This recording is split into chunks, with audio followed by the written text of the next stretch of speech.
So for those not familiar with Travelers Insurance, Yeah. you are one of the US's largest insurance companies for individuals, for auto, for businesses. Yep. How does technology play into this insurance company? Yeah, that's an interesting question. I think maybe 5 years ago or 10 years ago, we'd be like, okay, how does it fit? But I would think everybody in this room agrees that all of our organizations are technology driven, and it's so crucial. And that's no different at Travelers. I think of a few examples of what we're doing where we're leaning into machine learning, to aerial imagery, and using that and leveraging that to pre-fill our property quotes around the attributes of the property, which in turn is allowing us to quote at such a more rapid rate. Something else is using geospatial technology and data to drive our decision making for before and after type events. So it's incredibly important. But when it comes to this with the technology, that requires innovation, right? And it requires us to be relentless about our pursuit to use the latest technology. Well, with innovation comes the need to drive learning, to equip our talent, our people, with not only the skills of today, but the skills that we need for the future. Yeah.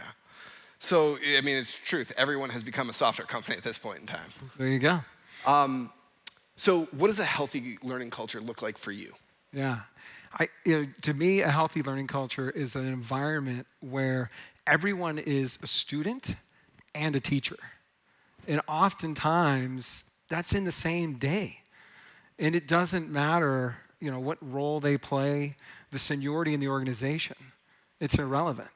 The other piece is it's an environment where sharing knowledge is as valued as having knowledge. And in some cases, even more. And learning requires true vulnerability. We need to be vulnerable in our learning because we need to be able to admit that we have gaps, that we don't know it all. And that is an incredibly difficult thing to do at any stage in life, and it's even harder at work.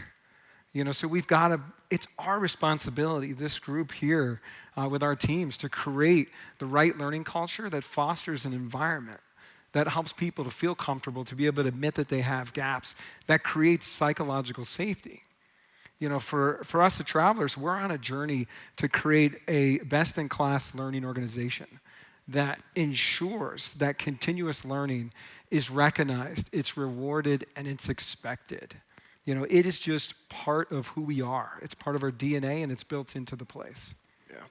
So I know so many of the people that we've been talking about are trying to evolve their culture of learning. Yeah. You've now had the opportunity to do this at both BNY Mellon and now Travelers. Yep. So what are some of the tips and tricks that we can share with the group from your own experiences? Yeah, certainly. One thing I just mentioned is we got to create an environment of psychological safety. People need to be able to be open and comfortable, as I said, admitting that they don't know everything, that they have gaps. The other thing that's happening is that culture is continuously forming and unforming all around us. And it's regardless if we're involved in it or not. So I always say be intentional with it. Go and create that culture that you want and recognize that every interaction that you have in your organization, every communication, every messaging that you send is an opportunity to influence it and build it to be what you need it to be.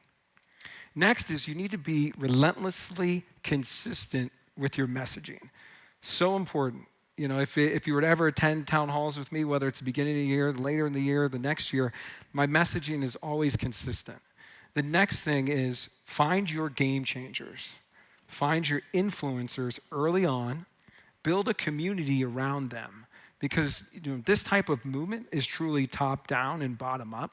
And it really does take everyone to accomplish this. And it's a true journey. You're never going to hang up the hat and say, hey, I built my learning culture, I'm done with it, and you're going to walk away. It doesn't work that way. You're continuously working at it. So I think we've shared a few things that worked along the way, but there's probably been a few that haven't worked along the way. And of course, always failures, right? Fail fast. Anything to share with the group of like, hey, we thought this was going to work, but maybe not as much as you thought? Early on in the journey, for me, one of the things that I found is I didn't lean in hard enough on getting buy-in. I think we all know that we need our senior leaders to buy in the vision of where we're going. And, I really didn't put enough emphasis or focus on getting some of the fringe leaders that were still maybe stuck with a little bit of a legacy mindset.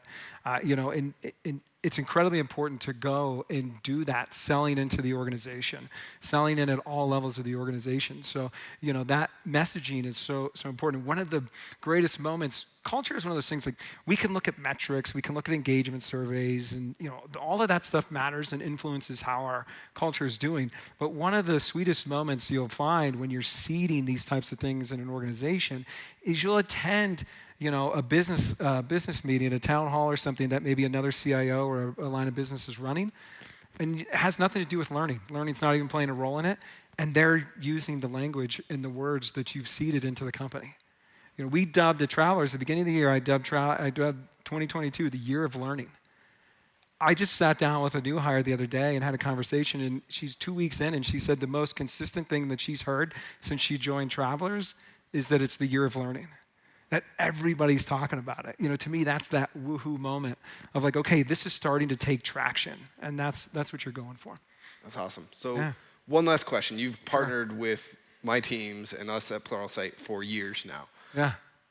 What and how have you thought about how you partner with Pluralsight skills to ultimately translate the learning into actual business outcomes? Yeah, that's great.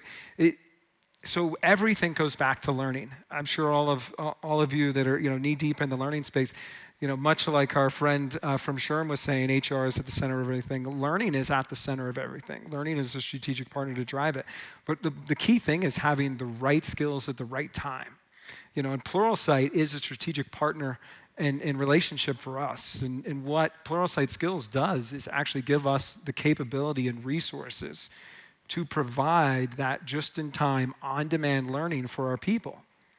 And one of the things, and Gary, I've talked about this frequently, to me, the game changer when it comes to skills is skill IQ. Hands down, skill IQ is the most important thing.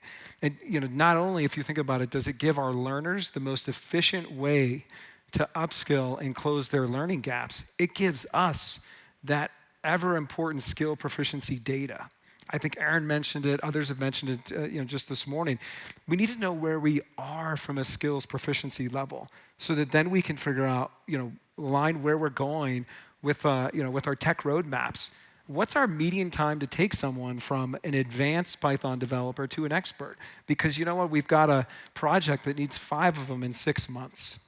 We're getting to a place where we can start to predict that outcome, and it's a direct result of that platform. But in order to get that data, you're going to do all the stuff we just talked about. Get the psychological safety, build it, but just get started. Don't wait for perfection, and be excited about it.